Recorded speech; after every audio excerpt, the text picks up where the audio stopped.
We'll hear argument first this morning in Case 16-5294, McWilliams versus Dunn. Mr. Bright. Thank you. Mr. Chief Justice, and may it please the Court, this Court in 1985 clearly established in its decision in Ake versus Oklahoma that a poor defendant whose mental health or mental issues were a significant factor in the case is entitled to an expert, and an expert independent of the prosecution to assist in the evaluation, the preparation, and the presentation of an effective defense for the defendant. Suppose we thought that, and it's not your position, I understand it, that Ake was ambiguous on this point. And then over time it became clear that really the psychiatrist ought to be consulting with the defense and not with the prosecution.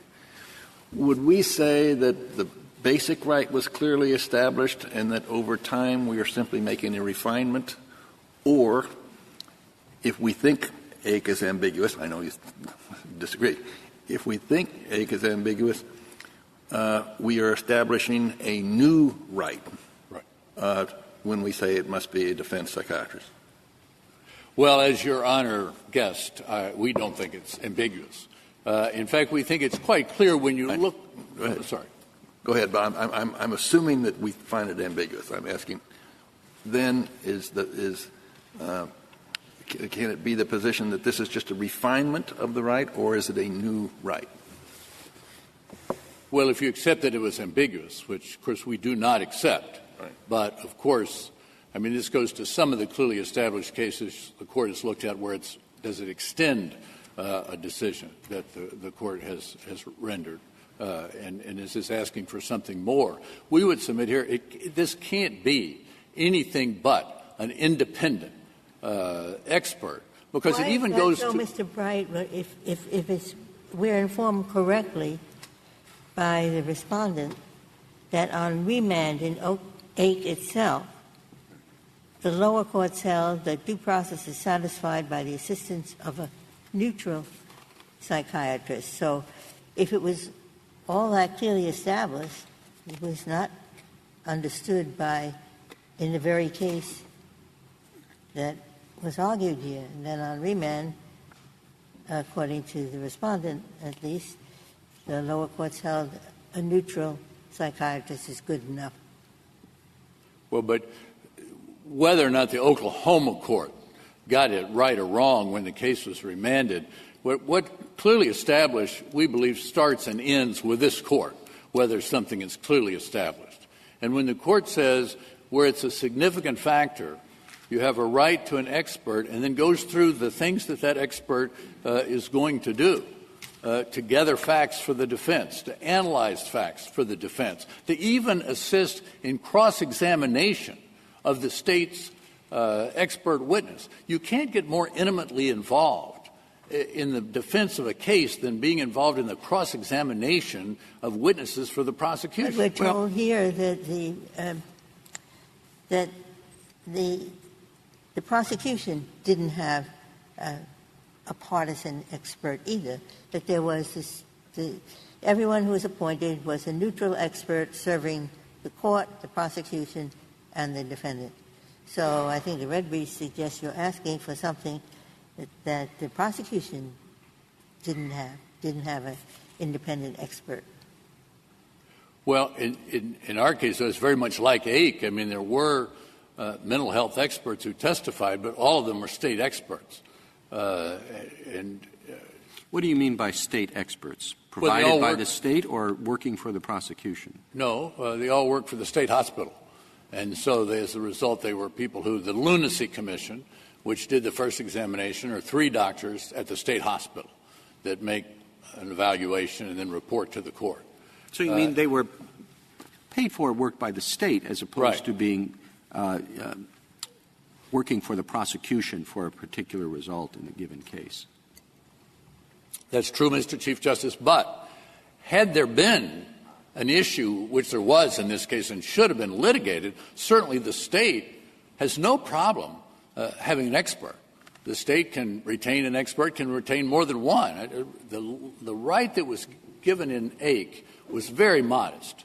It was very modest. It was an expert. The defendant can't choose the expert, but and it's only one expert, but it is an expert to at least make the adversary system work to some extent. And I think what the Court recognized, and I think this goes to what Justice Ginsburg was asking me about, is that mental health today, as the Court said in Ake, experts vary widely with regard to, first of all, whether there is a mental illness, second, what it is, what the effects of it are on behavior, and how it plays into the legal Mr. Bright, even the terminology that you are using, both here and in your briefs, contains some ambiguity, because you keep saying, well, Ake established the right to an independent expert. But independent can mean really the defense expert, or independent can mean independent of both the prosecutor and the defense. And what you are saying that Ake held was that it was a defense expert. But and there are certainly parts of the opinion that read like that. There's no question that when Ake talks about assistance over and over again, it reads like a defense expert. But the question is, did Ake really preclude the idea of a completely independent person, independent of both the state and the defense? Well, it did, because of the way it described what the expert was to do. And in the two places where the Court said we hold, they said we hold when it is a significant factor that the defendant is entitled to an expert. That was with regard to both the guilt phase issues and with regard to the penalty phase issues. So I think the Court, and then the Court this is not one of these cases that has, at least in my opinion, a lot of ambiguity, because the Court could not have been more detailed or specific about what that expert was going to do. Suppose you have a single court-appointed expert, and let's assume he's not paid by the state. He or she's an outside expert. Can that expert ethically, under the ethical rules that apply to psychiatrists, meet just with the defense and say, now you should be sure to do this, and then go meet just with the prosecution, or do both parties have to be present? Do you know what their ethical duties are in this regard? I read the article by Dr. Stone and wasn't quite clear on this. Well, I think the ethical duty is that you can't work both sides of the street in that way. It's hard to imagine how that could ever work unless you just want the opinion of the expert. But what happens so often with people who start out as neutral experts is they become experts for one side or the other, usually the prosecution. Well, you say in your reply brief on page 1, you've got 4 examples where you say the language clearly shows that they were meant to be, I don't know what the word is. You hope it's not partisan or non-objective, but aligned experts, I guess.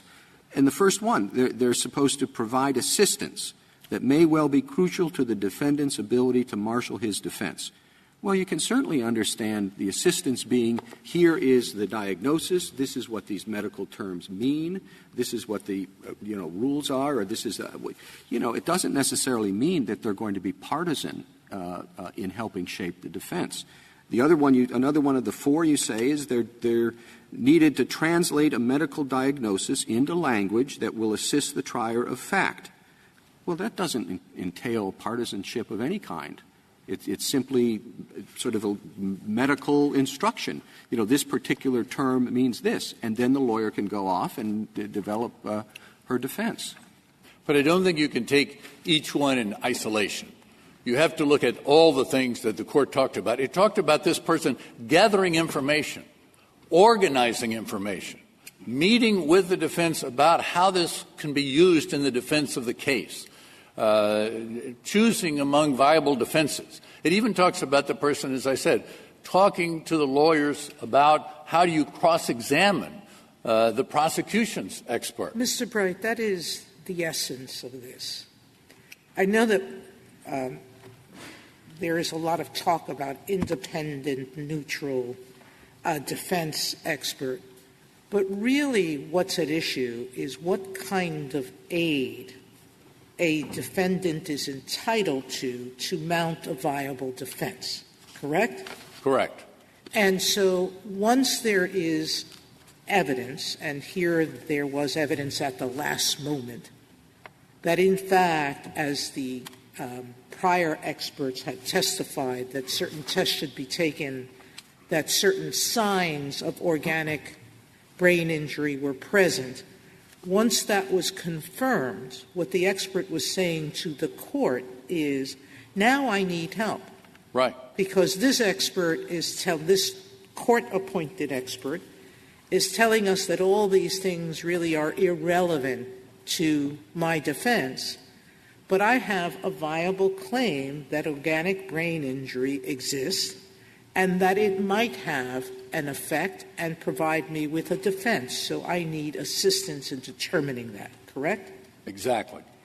In what other area do we permit the state or a court to appoint, to not fund an expert once there is viable evidence of a potential defense? I don't know of any. You mean with regard to mental health? In any area. I mean, you look at Ford versus Wainwright, where the court looked at the question of whether someone was competent to be executed or not.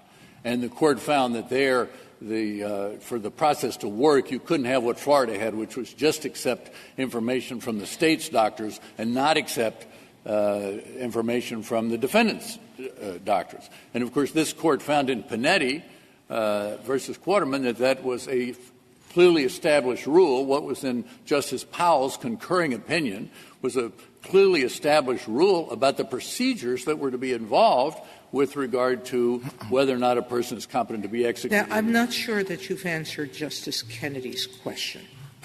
He started with the observation that there is an argument. We know you don't accept it. You don't have to keep saying that. That Ake was ambiguous. If it was, what happens to your case? How do you win? How do you get to the point that this was sufficiently clearly established at the time of this case so that it was an unreasonable application of law by the court below? I think to prevail under 2254D, we have to show that there was a violation of a clearly established, of a federal rule, a constitutional rule that was clearly established by a decision of this court. So I think that's what we have to show, and Ake is what we have to show for that. And I want to say this before you move on to that. You say it's clear.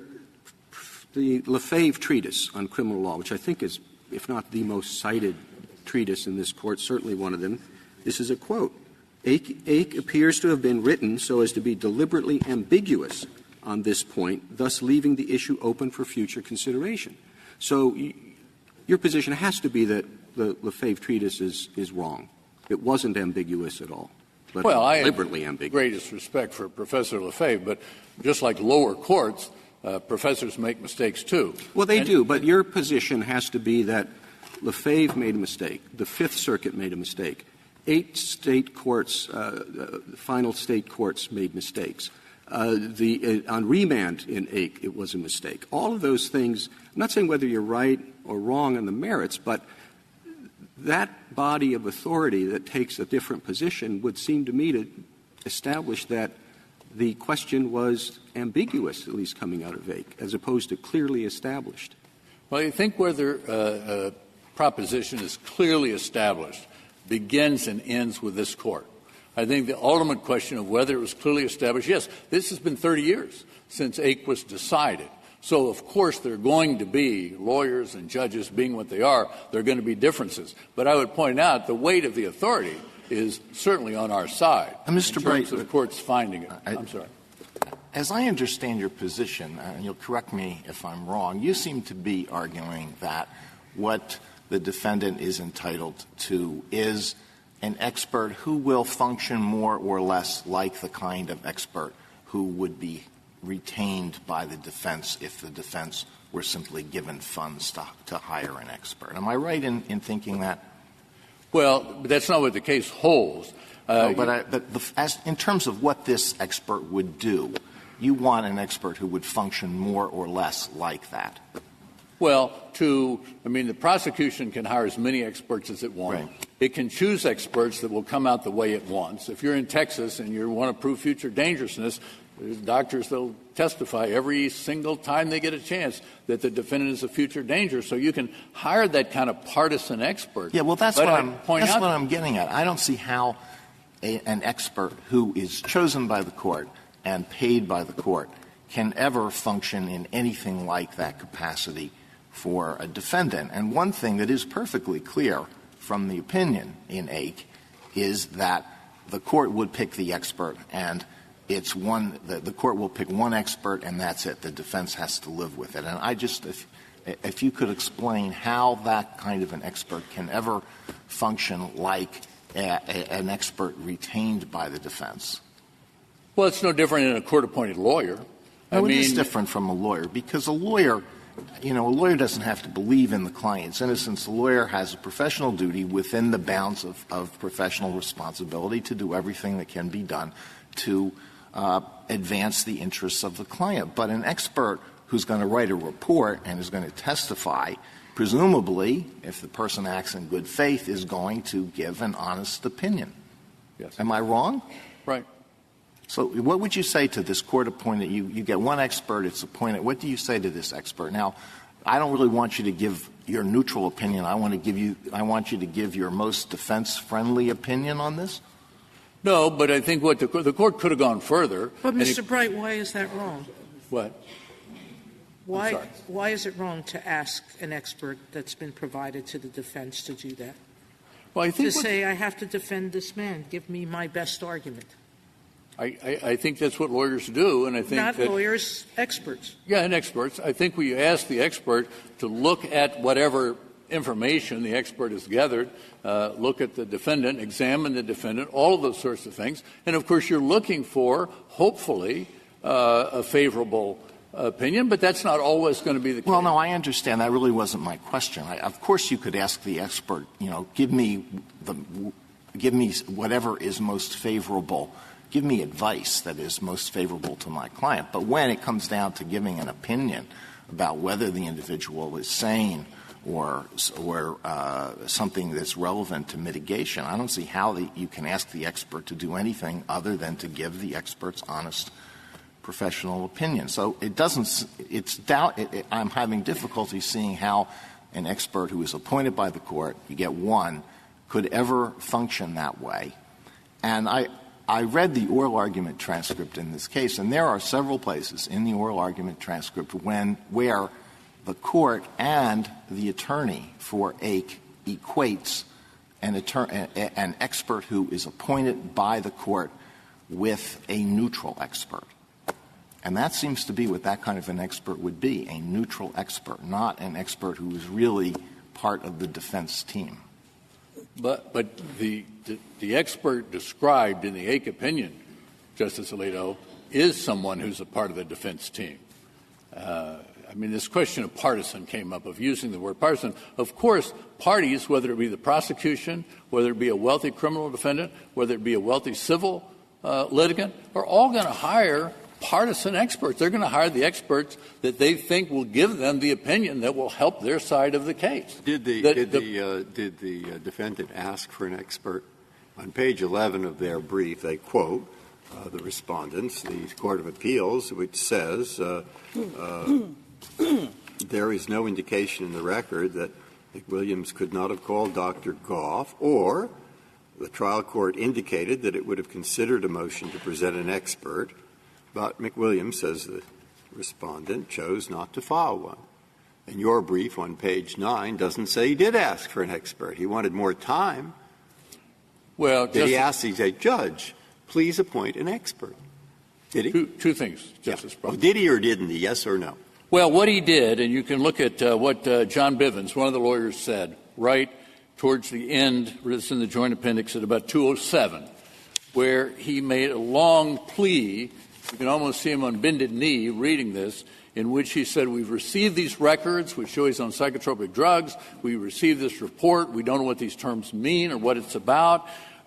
We cannot determine for ourselves what we have here. And I point out, these lawyers were really sandbagged. And then he ends up by saying that is why we renew the motion for a continuance. For an expert. Does it say that? Where does it say that? I just well, didn't see where if he you said. read all the way through, all the motions for continuance, I mean, half the pages. Did he ask the judge to appoint? He didn't come right out and say. No, the answer is no, then. Is that right? Well, no, I don't think that's true. Okay. Because I think everybody knew what exactly was going on when he kept saying, I need an expert and I need Did he a ever, okay, where somewhere else does it become apparent that he wants the state to appoint an expert? Where? I just want to know where. Well, he says not over saying that- and over, we can't do this without an expert. Yeah, but maybe he already has some. need the time. Maybe he already has an expert. They did have someone advising them. Well, when the case goes up on appeal to the Court of Criminal Appeals, both the State of Alabama and the defendant brief it on the merits of the Ake claim. The State argues he got everything he's entitled to under Ake, a neutral expert. He's not entitled to any more. The argument on behalf of Mr. McWilliams was that he was entitled to an independent expert. And the Court of Criminal Appeals, when it decided the case, said all he was entitled to was the expert that he had, or no expert at all, but would have these State experts examine him. So that issue is crisply and clearly presented there. It's presented in the district court. It's presented in the Court of Appeals. And every court has looked at this on the question of whether he was entitled to an independent expert or not.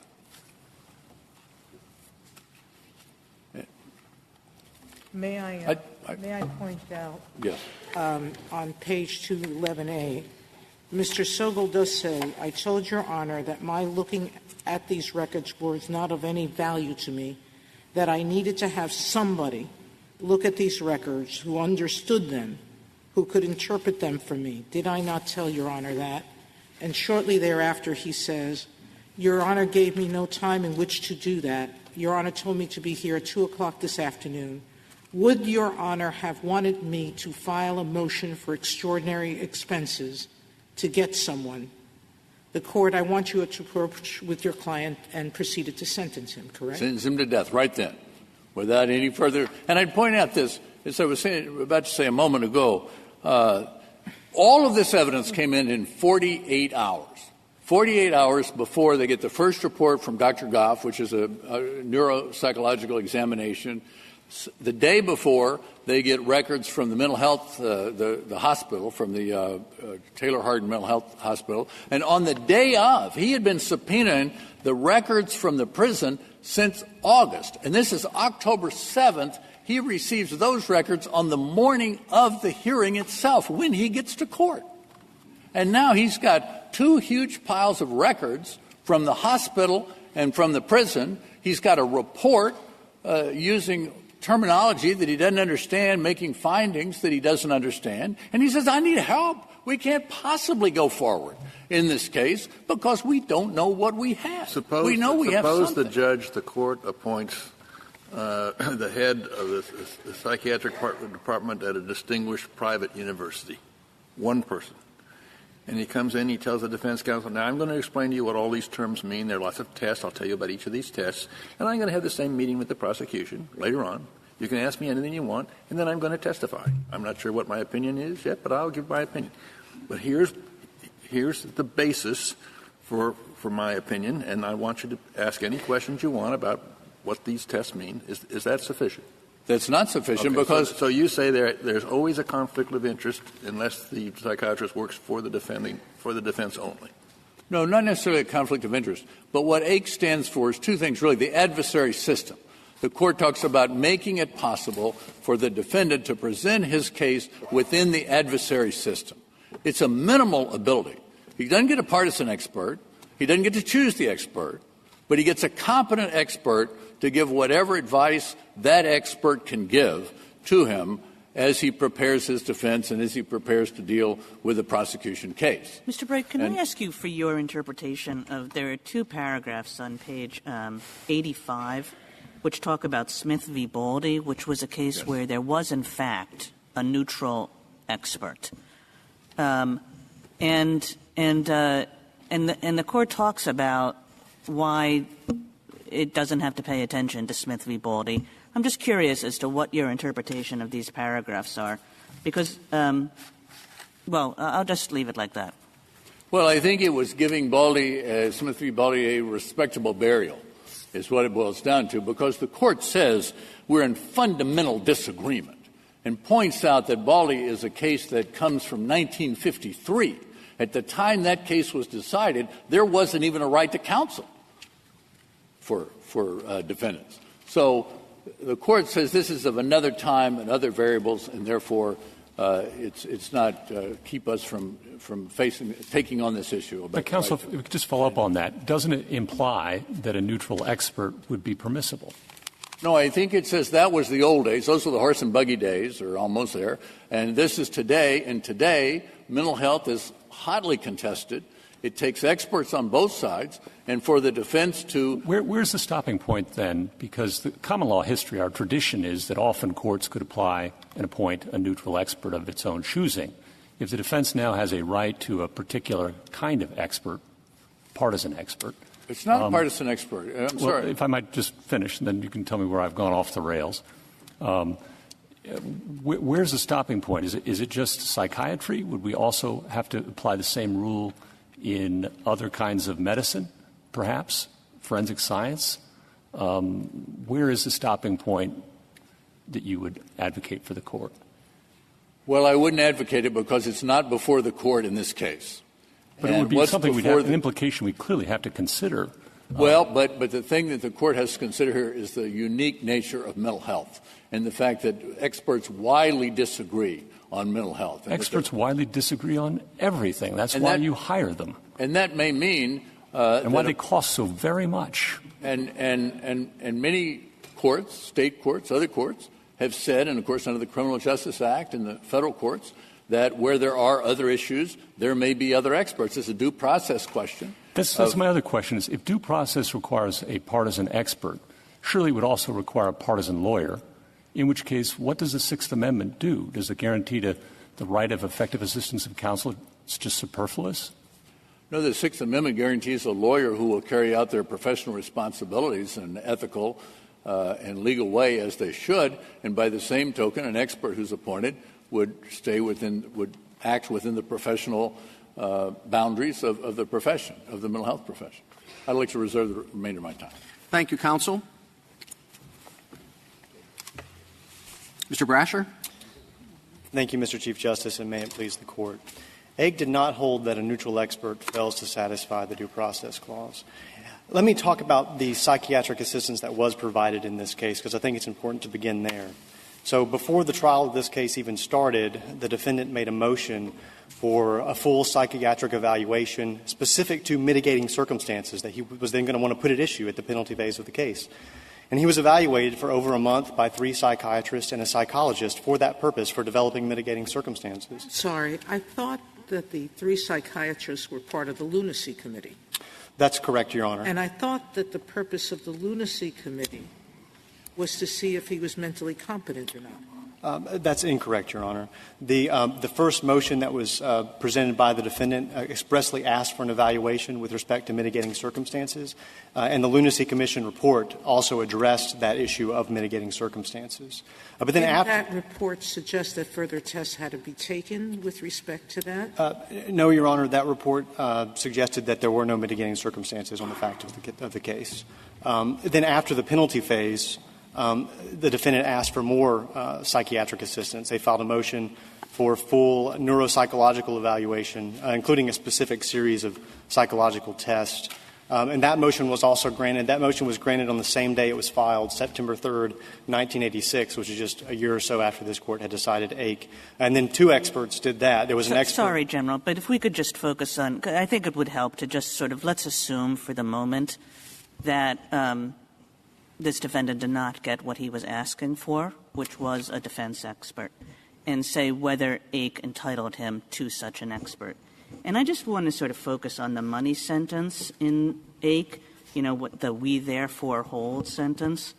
And it says, here's what we hold. We hold that when the defendant makes this preliminary showing that mental health is going to be at issue, the State must assure the defendant access to a competent psychiatrist who will assist in evaluation, preparation, and presentation of the defense, So assist in evaluation, preparation, and presentation of the defense. And, recognizing that we're all smart people and we can read any words, we can have an argument that any words mean anything we say, still, assist in evaluation, preparation, and presentation of the defense, doesn't that mean, that's the phrase you would use for a counsel, to assist in evaluation, preparation, and presentation of the defense? It means somebody on the defendant's side. Well, if I could answer that with 2 points, Your Honor. The first is that I think neutral experts are capable of assisting the defense in a way that an expert assists the defense. They're capable in the sense that sometimes they might, but it's not what you would this is I guess I'm repeating myself, but this is the language that you use when you're talking about not somebody who sometimes might and is capable of, but who in fact will do so to the best of his ability, assist the defendant. And I think the way an expert assists the defendant is by translating medical diagnosis into language that lawyers can understand.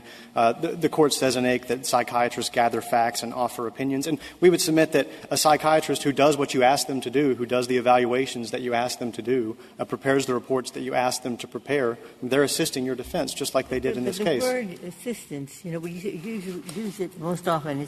The defendant is entitled to the assistance of counsel. The assistance of counsel doesn't mean neutral. And the one thing that stands out in this case is the word assist the defense, assisting, adversarial. Those at least are cues that what the decision writer had in mind was assisting the defense, just as a lawyer assists the defense. Well, if I could just respond to that, Justice Ginsburg. I think the Court has to evaluate the holding of Ake in light of the facts and the question presented in Ake, right? This isn't a statute that we're interpreting. It's a judicial decision. And the problem in Ake was not that there was a neutral expert that had assisted the defendant. The problem in Ake was that there was no expert that had assisted the defendant at all. But sometimes the Court goes beyond what the facts are. And sometimes, sometimes it issues a holding that's just precisely calibrated to the facts and sometimes broader. And it seems that what we do is we look at the language. We look at what the Court said and said, given what the Court said, is this right clearly established? And I guess, again, just to repeat what Justice Ginsburg said, I started counting up the word assist in this opinion, and frankly, I lost track. That every time this opinion talks about this, it talks about assisting the defense and assisting the defendant, including to cross-examine the prosecution. It just seems that the premise of the entire opinion is you're on the defense team. Well, there are parts of the opinion that we would suggest that also cut in our favor. So, for example, the Court's discussion of Baldy, I think, cuts in our favor because the Court does distinguish Baldy on the grounds that neutral experts testified in that case. Baldy was a case where this Court affirmed. Well, at first it does. You're exactly right. And this is why I asked about Baldy. I find those two paragraphs incredibly confusing because the first paragraph says we're distinguishing it because there it was a neutral expert. And then the second paragraph says, anyhow, Baldy, I mean, it does it doesn't use the term overrule, but a lower court would be crazed if it relied on Baldy after that opinion. Well, I'll count incredibly confusing as a plus for me in a federal habeas case where the law has to be No. Two paragraphs might be confusing, but the question is, what does the opinion say, and particularly what does the holding say? Right. And the other part of the opinion that we think counts in our favor is the part where the Court says, in the paragraph that has this holding in it, that we're going to leave it to the states to decide how to implement this right. Yes, all right, but what about the point that Justice Kagan raised? She was quoting from the opinion. Why do we have to get into an argument about whether they can be independent or partisan? An expert should not be. He should give his honest opinion. That's what they're supposed to do. Why is that the right characterization? Why not just quote from the opinion? Right. Well, the defense has to have somebody who will conduct an appropriate examination, assist in evaluation, preparation, and presentation of the defense. And in case we're unclear what that means, the Court previously said that that person, the object is the insanity defense viable? Present testimony to that effect? Assist in preparing the cross-examination of a state psychiatric witness? So why do we have to say more than? That's the question. And here it seems to me that this defendant certainly did not get that help. Well, they came in, they presented a report. I've read pages from the report, and that report was apparently controversial. And did the defendant have someone to do cross-examination, help him with that, help him understand the report, et cetera? And that's the end of the case. Right. So if I could just address that, Justice Breyer. So just with respect to the timing, the defendant asked for this report, asked for a full neuropsychological evaluation, and the court granted the motion. And the defendant asked for that report to be provided to the court before the judicial sentencing, and that's when the report was provided. So what? So what? I'm sorry, I'm not being facetious. I mean, literally, I don't know the answer to that. So what? Did he have a person who could look at the report, help him cross-examine, help him understand? Now, who was that person? Well, I didn't see one here. My point, Your Honor, is that that person who prepared the report was his expert. It was exactly what Mr. Goff, exactly. He didn't seem to be his expert. He seemed to be a member of the State Lunacy Commission. I don't think he consulted. Did he consult with the defense attorney before? Did he explain to the defense attorney, et cetera, et cetera? Just to be clear, he was not a member of the Lunacy Commission. Oh, all right. He was the head of psychology at a mental hospital, and Dr. Goff also routinely testifies for criminal I'm defendants certain he in was cases. a fine doctor. My question is, did he assist the defense in the cross-examination? Did he assist of himself? I doubt it. Did he assist in the preparation, those four things that were listed? Did he or did he not? There was no cross-examination. And he was the defense And why expert. was there no cross-examination? Because he was the defense expert. I mean, because he was the defense expert. Right. Well, you usually meet with your expert and go over the testimony with care. Did that happen here, or could that happen here? I would suggest that. And if he had met with the prosecution, would that have been a violation of his ethical obligations? Dr. Goff comes into the case because the defendant files a motion for full neuropsychological testing after the penalty phase of trial. He wants to get those results to provide to the court. I mean, we submit that in Ake, this court said that the defendant has the right to get a psychiatrist to assist him, to put his mental health at issue, and here the defendant wanted to put his mental health at issue for mitigating circumstances. Could he be consulted by either or both sides privately to prepare the exam? I don't think that there was anything prohibiting the prosecution from talking to Dr. Goff. Would you object to the following disposition of the case? That we say the issue is not partisan versus independent. The issue is whether the defense had assistance from a psychiatrist in the evaluation, preparation, and presentation of the defense, including cross-examination of hostile or state psychiatric witnesses. That's what Ake provides. That's clear. And what we want you to do, Court of Appeals, is decide whether that was so. I think that I would suggest that the right way to look at that issue. Would you agree with that, or you're not? Well, I agree with it, except for this one caveat. You do agree with it? Except for this one caveat, which is that this is a federal habeas case. So the question would be whether the state courts unreasonably applied the holding from Ake. If they did not give him psychiatric assistance and pay for it, a psychiatrist who would have done those four things that I just mentioned, then they did violate clearly established law. Because that's what Ake says. But my point, right? though, Your Honor, is that the question under federal habeas law is whether the state court unreasonably applied the law. That was the second question presented in the cert petition from Mr. Biden. Mr. Brasher, I thought the question on which we granted cert was whether somebody with the status of Dr. Goff, whether it was clearly established that somebody with the status of Dr. Goff did not satisfy Ake, not whether Dr. Goff, given his status, did the things that he was supposed to do under Ake. That's exactly right, Justice Alito. And my point was that that was the second question presented in the cert petition. Justice Breyer's question was the second question that the Court didn't grant cert on. To talk about the question that the Court did grant cert on, I do think it's important that this issue wasn't presented in Ake because this is a federal habeas case, and this is the first time that anyone representing a state or the federal government has been able to stand here and argue that a neutral expert actually does satisfy the due process clause. And we would submit that the way federal habeas is supposed to work in this area is that the states sort of get a first shot at the Supreme Court to argue our position. Is there any jurisdiction that holds that today, that all that Ake requires is a neutral expert? I thought by now every jurisdiction recognizes that Ake requires an expert who will be essentially part of the defense team. Well, this issue really has been mooted over the last 30-some-odd years because of statutory changes.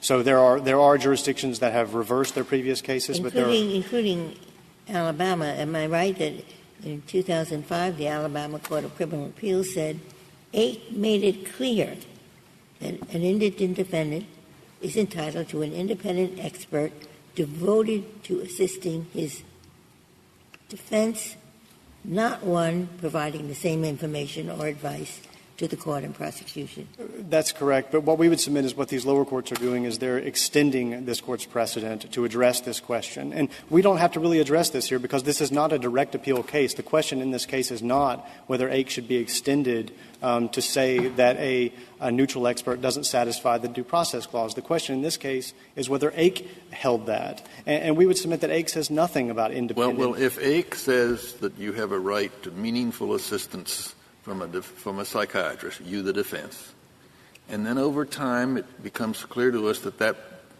psychiatrist must be must be retained for the benefit of the defense only, is that a new clearly established holding, or is it simply a refinement of a clearly established right that was set forth in Ake?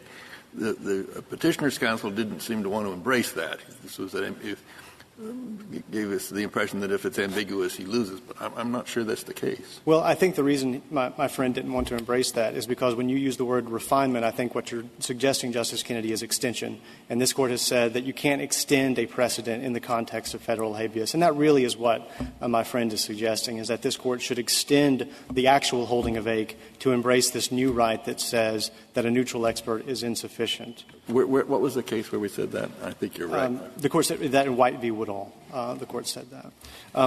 I should also point out that there's But again, General, I mean, the actual holding of Ake calls for assistance in evaluation, preparation, and presentation of the defense. And the theme of Ake, if you will, is all about how we used to think that psychiatric opinions were just like one thing, but now we know better.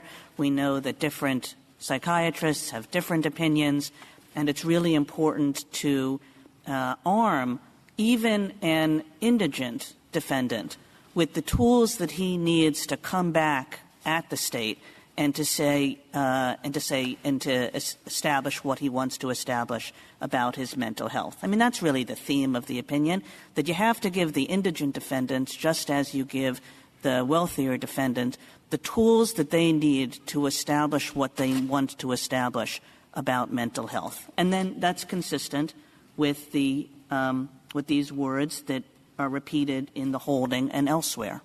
Well, to go to the issue of wealthy and indigents, this Court did say in a footnote that it was reserving that question. It was not talking about the Equal Protection Clause. No. And it's not talking about parity. All it's saying is that we recognize that the state is going to have experts.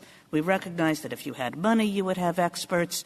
We recognize that mental health is one of those things that people can have different opinions about and that people would really like to have experts. Right. And we're going to give this indigent person a single one who will be able to assist him in these ways, in evaluating, preparing, and presenting the defense. And our point, Justice Kagan, is just that this question presented in this case, which is about whether a neutral expert can satisfy that, was not at issue in Ake. It seemed in the defense. Well, here.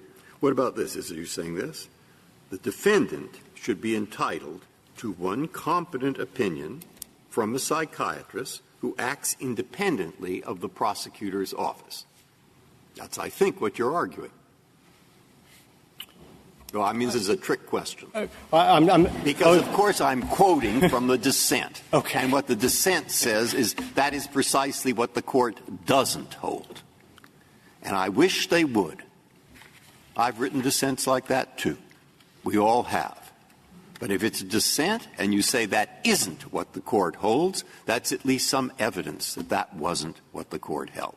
Well, Justice Rehnquist, former Justice Rehnquist in that case, dissented for three reasons, really, on this issue. The facts was most of his dissent. He said that this is a situation where no expert assistance was required at all. He also said that this entire discussion was dicta. And then, of course, he does have this phrase where he says that you shouldn't be entitled to a defense consultant or an opposing view. But we would suggest that his dissent is no more dispositive than the Chief Justice's concurrence in that case, which took a very limited view of Ake. I mean, ultimately, the way you interpret what is clearly established under one of this Court's holdings is you look at the facts of the case and you look at the question presented, and there's just no dispute that on the facts of Ake, the problem was that he did not get any expert assistance General, that at just all. has to be wrong as a statement of how we figure out what clearly established is. We don't look at the facts in the QP. We look at the holding. Well, this is what the holding says. You're entitled to somebody who will assist you in evaluating, preparing, and presenting your defense. Well, with respect, Justice Kagan, this is what the Court said in Lopez about how you evaluate this issue. The Court said, quote, the Court said you look at, quote, the specific question presented, end quote, in the case, and you see whether it's come up again. And so the specific question presented here is about whether a neutral expert can satisfy the due process clause. That wasn't presented in Ake. And just to be clear, in Ake, there was a motion filed for a psychiatric evaluation for sanity at the time of the defense, and that motion was denied. The motion that was filed here for a psychiatric evaluation for mitigating circumstances, the two motions, both before trial and the full psychological evaluation after the penalty phase, both were granted. And that's the dispositive difference. Mr. Brasher, one piece of evidence about what a holding it means is what the parties ask for in an adversarial system where parties generally control the outcome of cases in terms of the issues presented. And in Ake, as I understand it, defense counsel asked for either a partisan expert or a court-appointed expert. Would have been satisfied with either one. Is my understanding? That's exactly right. And the fact that that motion was denied led this Court in italics in the opinion to say, quote, there was no expert testimony for either side on Ake's sanity at the time of the offense. That would be quite something, I have to say, General, if we say, listen, when you read our opinions and when you try to figure out what we're saying, what you have to do is go back to the QP and just narrow it to exactly what the QP said. I think that that would be a shocking way to interpret this Court's opinions. Well, just to be clear, Justice Kagan, I'm not saying you look at the cert petition itself. I'm saying you look at the question presented on the facts of the case. Because, once again, we're not doing statutory interpretation. The effort here is not to determine the intent of the author of Ake. The question here is to determine what Ake clearly established. And just the way you interpret judicial opinions has to be in light of the facts of the case and the question that's actually presented in the case. Because this is the first time that someone from the State has been able to make this argument to you, because it was not presented in Ake at all. The State of Oklahoma couldn't maybe argue. what the parties actually argued, too, right? Justice Ginsburg? One facet of this case you presented as the defense is asking for a defense-oriented expert. And you said that there was no such expert for the State. But I think the opinion itself says that before the sentencing judge, the prosecutor relied on the testimony of State psychiatrists who had testified at the guilt phase that he was dangerous to society. So the judge, before the judge imposes sentence, is looking back to the guilt phase where there were experts for the State, not independent, whatever. They were called by the prosecutor to testify to future dangerousness. Just to be clear, Justice Ginsburg, are you talking about the facts of Ake or the facts of this case? I'm talking about the facts of Ake. Yes, Justice Ginsburg. So in that case, one of the issues at capital sentencing was that the State actually put the defendant's mental health at issue as an aggravating circumstance. So this Court knows that the way capital punishment works is it's the State's burden to prove an aggravating circumstance, and if the State doesn't meet that burden, then a defendant isn't eligible for the death penalty. And in Ake, the problem was that the State used psychiatric testimony to meet its burden to make the defendant eligible for the death penalty, and the defendant didn't have any way to rebut that because the defendant's motion had been denied. Here, once again, the defendant was trying to put his mental health at issue. issue. He was trying to raise it as a mitigating circumstance. There is no issue of future dangerousness in this case because the aggravating circumstances that made Mr. McWilliams eligible for the death penalty. I'm not asking about that particular issue, but I thought that the sentencing judge now, after the guilt phase, is looking to the testimony that was given at the guilt phase by experts who were prosecution experts, not neutral experts. And I'm so sorry. Is that in AIC? Is your question about AIC? Yes, this is all in AIC. Yes. So they were not prosecution experts. They were experts that had evaluated the defendant for competency to stand trial. There was no evaluation ever done for the defendant's sanity at the time of the offense, and that was a key fact in AIC because that was the issue that the defendant wanted to raise. The issue wanted to raise his mental health with respect to his sanity at the time of the offense, and because his motion was denied, although Mr. McWilliams' motion was granted, in AIC, his motion was denied and he couldn't put that issue in front of the court. Here, the motion was granted, so he was allowed to put that issue in front of the court. He had a full neuropsychological evaluation, and the judge at sentencing looked at that report as part of his evaluation. I just want to mention one thing that goes back to the timing issue, which is this argument from my friend that there was some kind of sandbagging with respect to these records from the Department of Health. The only thing that he's ever suggested was relevant in those records was the specific prescriptions that Mr. McWilliams was getting at the Department of Corrections. But the lawyer for Mr. McWilliams knew about those drugs well in advance of this hearing. If you look at page 269 of the trial transcript, well in advance of trial, counsel for Mr. McWilliams talks about the drugs that his client is getting. Actually, if you look at the joint appendix on page 191A, you'll see that the lawyer for Mr. McWilliams actually shows up to the judicial sentencing with articles about the specific drugs that his client is being prescribed. So he knew about this well in advance of the hearing. And another way to evaluate this issue is that on post-conviction review, 20 some odd years after this conviction was done, Mr. McWilliams got to hire a partisan expert. He got to search the country for the best partisan expert, and he hired Dr. Woods, an expert from California. And his analysis of this was just that Mr. McWilliams was bipolar. He didn't draw anything significant out of those records that would lead to a change in the ultimate outcome here. I mean, ultimately, this case has been pending for over 30 years. And part of the reason why Congress said that under federal habeas we're going to require clearly established law at the time of the state court's decision is because we're supposed to look at this not through 2017 eyes. We're supposed to look at this through the eyes of the state court that had to evaluate this issue in 1991. And that, we submit, is why the fact that all these lower courts were saying that neutral experts could satisfy the due process clause is important. Because it's true that there have been a lot of lower courts, a lot of smart judges have read AIC and they found it ambiguous. And I wonder if this may have been what went on in their minds. We know what was going on in AIC because we have written opinions like that and we have joined opinions like that. This is an opinion that is deliberately ambiguous because there was probably disagreement among the members of the majority about how far they wanted to go. Do you think that's a reasonable hypothesis? I think that's a very reasonable hypothesis. And I think one way that hypothesis has some merit is that when this precise issue about neutral expert versus partisan experts came back up to this court in Granville where it was directly presented, this court didn't grant cert, and instead Justice Marshall was writing a dissent from the denial of cert. I see that my light is on. Unless the Court has any further questions, I'll just wrap up and say that this case has been going on for over 30 years. This federal habeas case has actually been pending for over about 14 years now, and we would respectfully request that the Court affirm the Court of Appeals. Thank you. Thank you, counsel. 3 minutes, Mr. Bright. Thank you very much, Mr. Chief Justice. I think with regard to this question about extension, I think what really has happened here is refinement. That AIC was decided 1985. It's 30 years ago. There's been some refinement of it.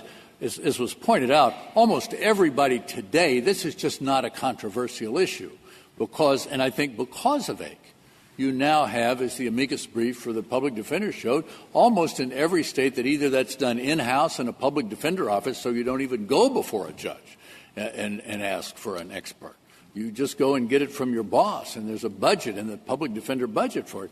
That other places they've done it other ways, but that most people, including, as Justice Ginsburg pointed out, the state of Alabama courts have come around to the view, and in Morris versus State, the Alabama court said it is clear that this must be an expert independent of the prosecution. DeFreeze case, DeFreeze versus State, the Texas Court of Criminal Appeals, regardless of what Granville held, said this can't be right what Granville held.